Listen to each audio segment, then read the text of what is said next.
All right, strap in, everybody, because today we are diving deep into a comic book clash that honestly sounds too crazy to be real. Oh, it's real. We're talking Superman versus Muhammad Ali. 1978. 1978, a DC comic that really did put the Man of Steel up against the greatest. That's right. Now, we've got a whole stack of stuff here, reviews, old blog posts, even an encyclopedia entry on this thing. Wow. And our mission, should we choose to accept it, is to figure out why this comic even exists. Yeah. What's the story all about? And why does it still get people talking even today? Well, what's wild is the idea may have come from Don King. No way, that Don King. The boxing promoter, yeah, the one with the, the personality. Hair. Exactly. So, I mean, can you imagine that pitch meeting? I can't even. Right. Hey, DC, let's have your alien superhero fight the most famous boxer on Earth. But it worked. Somehow it worked. It did. And, back then, some folks thought it was a joke. I bet. But I think it speaks to how big both Superman and Ali were. In the 70s, absolutely. Each representing a different kind of strength, And I guess the comic was trying to get at that. Like, what happens when those worlds collide? That's the heart of it, yeah. Now, DC had done crossovers before, right? Oh, for sure. Superman meeting real people. He'd met presidents, celebrities. Bob Hope, even wrestlers. But Ali, that was a different beast altogether, wasn't it? This was Muhammad Ali, heavyweight champ, controversial as he was, beloved, powerful figure. As big as any fictional hero, almost. Almost. So the challenge was, how do you capture that real Ali? Keep it grounded. But also still have the fun, the over-the-top stuff Superman does. Right. That balance had to be tricky. And to do that, they got this creative team who are already known for shaking things up. Okay, who are we talking? Dennis O'Neil, writer, and Neil Adams, the artist. This is the 70s, right?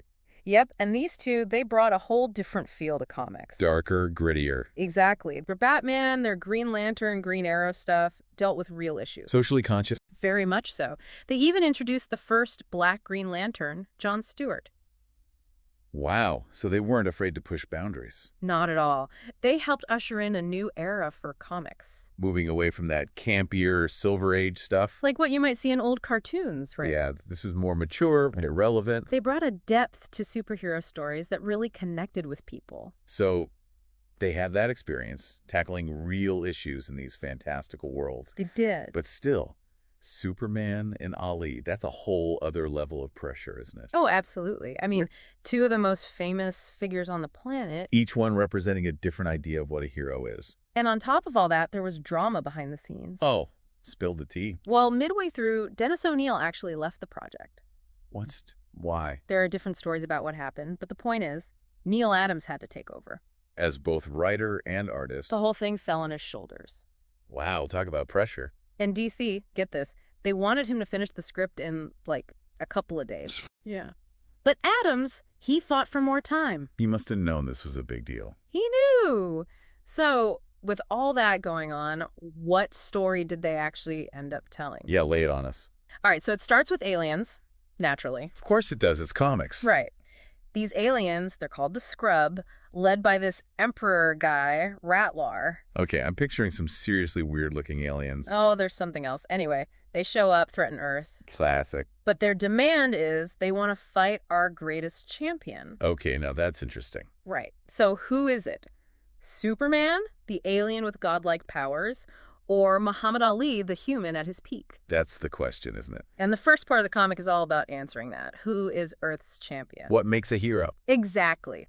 They debate what defines strength, what it means to represent humanity on a galactic stage. Deep stuff for a comic book. Okay, goes there. So how do they decide? Thumb wrestling. No, they have a boxing match. Of course they do. But to make it fair, they fight on a planet orbiting a red sun. Wait, why? Because red suns drain Superman's powers.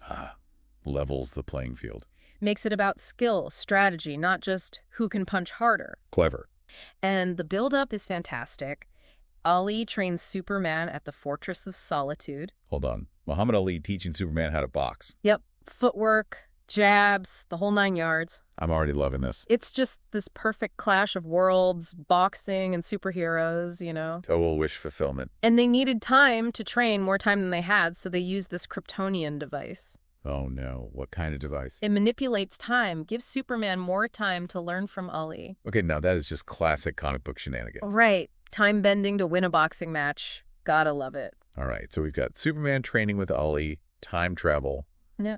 What happens when the fight actually starts? Well, they go all out. They've got an intergalactic audience. No way. Jimmy Olsen's doing commentary. Lois Lane is there, giving her 2 cents. Like a real sporting event. Exactly. Even proper cornerman Bundini Brown for Ali and for Superman. Who else? Perry White. You got it. So the stage is set, the tension is high. Don't leave us hanging. Who wins? Well, let's just say, the outcome surprised a lot of folks back in '78. No spoilers.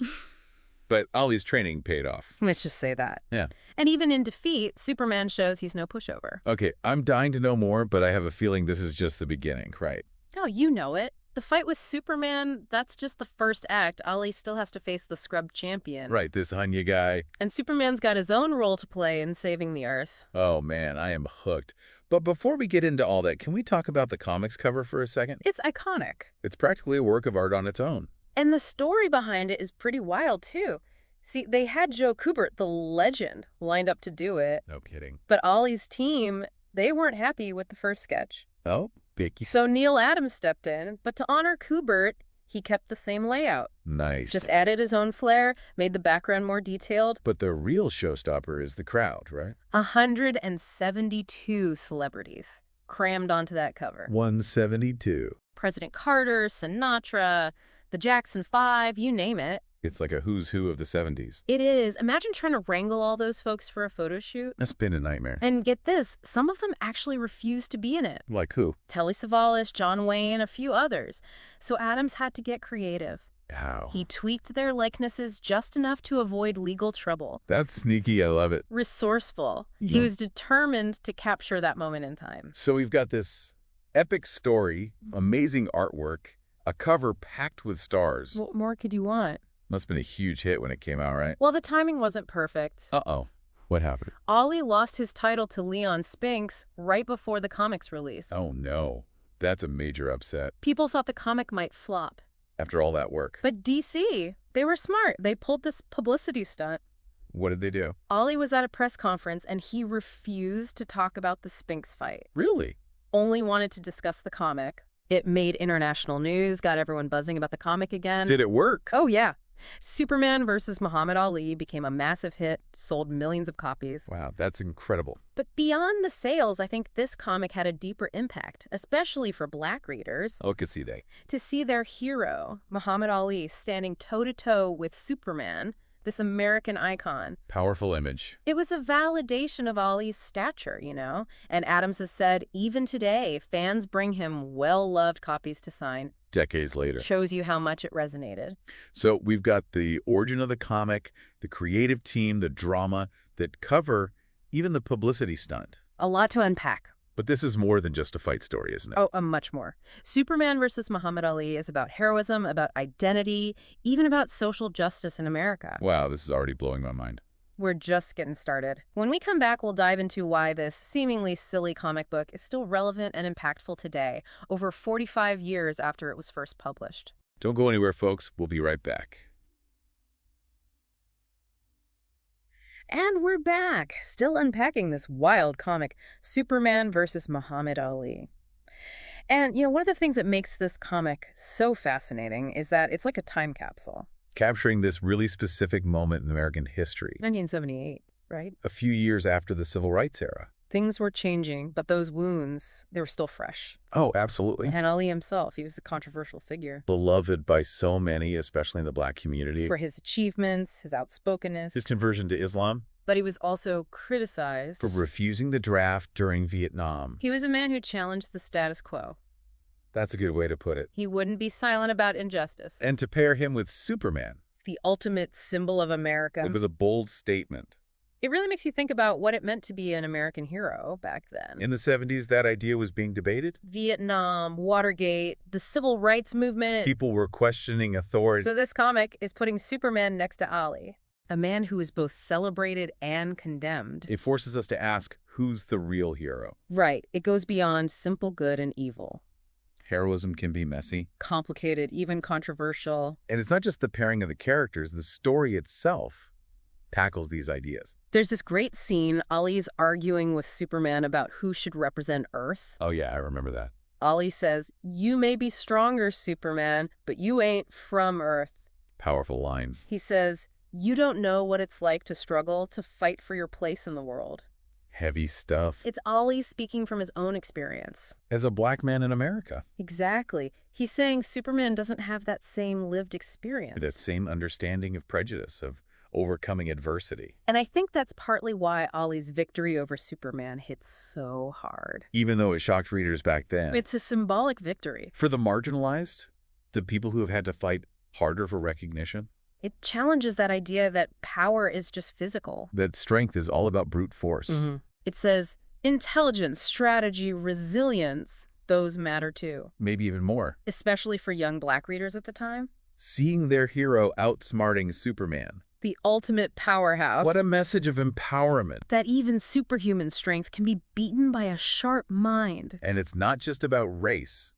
This comic also came at a time when superhero stories were changing. Evolving. Moving away from those simple Silver Age stories. Towards something darker, more grounded. The Superman movie came out that same year, right? They're a huge hit. It showed a more human Superman. He had doubts, he struggled. It felt real. And Superman versus Muhammad Ali fits right into that trend. It's not just a fun adventure. It grapples with prejudice, with sacrifice, responsibility. The weight of representing humanity. And Neil Adams' art style, it reflects that shift too. More realistic. More detailed than most superhero comics at the time. It makes the characters feel tangible. You see the sweat, the emotions on their faces. Speaking of emotion, that cover with all the celebrities. Well, it wasn't just a gimmick. It shows Ollie's cultural impact. The fact that Adams included so many black celebrities, women, international figures. It's a statement. It shows how Ollie transcended boundaries. He was a global icon. Inspiring people everywhere. And even when some celebrities refused to be on the cover, Adams still found a way. Modified their likenesses. He was dedicated to capturing Ollie's world. Okay, so we've talked about the cultural context, the changing superhero genre, that amazing cover. Lots to consider. But let's get back to the story itself. We left off with Ollie beating Superman. Which still blows my mind, by the way. Me too. But that was just the first act. Ollie still had to face Hunya, the scrub champion. This wasn't just a boxing match. It was a fight for Earth's survival. In Superman, he was out of commission, right? After losing to Ollie. Well, not exactly. Never. Remember Boudini Brown, Ollie's corner man? Yeah. Superman disguised himself as Boudini. No way.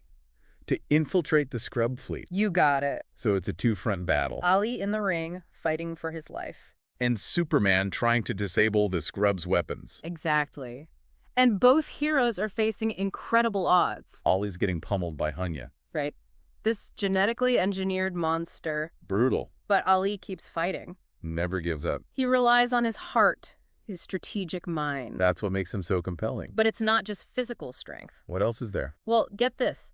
Pallas Athena shows up. Ooh. The Greek goddess of wisdom and warfare. She comes down from Mount Olympus. Wait, what? Now we've got Greek mythology in the mix. It adds this whole other level to the story. Suddenly it's not just an alien boxing match. It's about universal values. Courage, fairness, honor. Those things transcend time and space. And Athena's presence means those values are being tested. Not just for Ollie and Superman. But for humanity itself. Okay, so we've got gods watching, Ollie's getting beaten up. But Hunya, the scrub champion, he starts to change. Really? Why? He sees Ollie's bravery, his refusal to quit. It gets to him. He starts to question his loyalty to Ratlar, the Emperor. He sees the strength of the human spirit. The power of compassion, of believing in yourself. And then Ratlar, he does something truly awful. He decides to destroy Earth anyway. Even if Ollie wins the fight. That's right. It's a moment of pure treachery. And what does Hunya do? He rebels. The supposed villain becomes the hero. It's this amazing moment of redemption.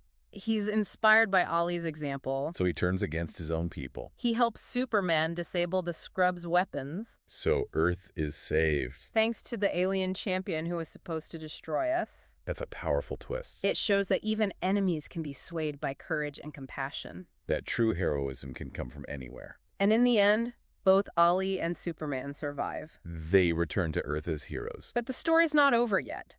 What happens next? Welcome back. Now, where were we? Oh yeah, Ollie just pulled off the impossible, beat Superman in the ring, and now he's facing this genetically engineered monster, Hunya, while Superman's off playing double agent on the scrub ship. It's all coming to a head. And I gotta say, even knowing how it ends, the tension is killing me. But before we get to that final showdown, are there any moments from earlier that really stuck with you? Oh, so many. But one that always comes to mind is that training sequence at the Fortress of Solitude. Ollie coaching Superman. It's just brilliant visually, but also thematically. Right. Two worlds colliding, but also this commentary on different kinds of power. Superman, he's so used to just being stronger than everyone. I gotta learn humility. Exactly. And you see him struggle with the technique, the strategy of boxing. It's a humanizing moment. There's this line, Ollie says, even Superman needs to learn sometimes. Love that line. It's a reminder that no matter how powerful you are, there's always room to grow. And it's not just physical learning, it's about perspective, right? Ollie's teaching Superman to think differently about combat. Speaking of thinking differently, can we talk about the time bending for a sec? Oh, the Kryptonian shenanigans. Yeah. They literally create more time to train. Gotta love comic book logic. It seems a bit much, even for Superman. But I think it highlights how seriously they're taking this threat. It's not just a friendly spar, it's the fate of Earth on the line. They're pulling out all the stops. Okay, back to the fight. Superman, he loses to Ollie, but then there's that moment. Where he refuses to fall. It's so powerful, you see the sheer willpower on his face. He won't give up, even facing defeat. It's that unwavering sense of duty. But it's also kind of sad, you know? You can see the toll it's taking on him. And I think that's why Ollie stops the fight. He doesn't want to humiliate Superman. It's a moment of compassion. Ollie understands what it means to fight with honor. To respect your opponent. So Ollie wins, but then he's got to face Hunya while Superman's on that scrub ship. This is it, the climax. How does it all go down? Well, remember, Ollie predicted a fourth-round knockout. He was so confident. But Hunya, he's like a force of nature. And Superman's facing his own challenges, trying to outsmart an entire alien race. As the fight goes on, it's clear Ollie is in trouble. Hunya's just too strong. But Ollie, he digs deep, keeps fighting. Relying on his heart, his mind. And then, get this, Pallas Athena shows up. Wait, seriously? The Greek goddess? Yep, comes down from Mount Olympus to watch the fight. We've gone from boxing to cosmic showdown now? It raises the stakes, right? Athena's presence, it says these values, courage, fairness, they matter. They're being tested, not just for Ollie and Superman. But for all of us. And then comes the biggest twist of all. Hunya, he starts to change. What? Why? He sees Ollie's fighting spirit, his refusal to back down. And it affects him. He starts questioning his loyalty to Ratlar. He sees the good in humanity. And then, Ratlar, he reveals his true nature. He tries to destroy Earth. Even if Ollie wins the fight, What a jerk. pure evil. And that's when Hunya rebels. He turns against his own emperor. He helps Superman take down the scrub weapons. So Earth is saved by the alien who is supposed to destroy it. It's a powerful moment of redemption. He chooses to do what's right, even though it means betraying his people. And in the end, Ollie and Superman, they both survive, return to Earth as heroes. But there's one last scene. Oh, that final exchange between them. Ollie reveals he knows Superman's secret. That Clark Kent is Superman. It's a moment of trust. Ollie, the most famous man on Earth, promises to keep the secret. And the comic ends with that line. Superman, we are the greatest. It gives me chills every time. It perfectly sums up the whole story. True greatness isn't about individual power. It's about unity, collaboration, Recognizing the strengths in others. and that final image, those two heroes, side by side. One black, one alien, protecting humanity together. That's why this comic is still so powerful, I think. It's about connection, understanding, respecting our differences. And it reminds us that even when things seem impossible, Even when we face our own limitations. we can find strength in each other. Superman versus Muhammad Ali, it's more than just a fight comic. It's a story about hope, about the potential for greatness that we all have. If you haven't read it, I highly recommend it. You won't be disappointed. And that's our deep dive. Thanks for joining us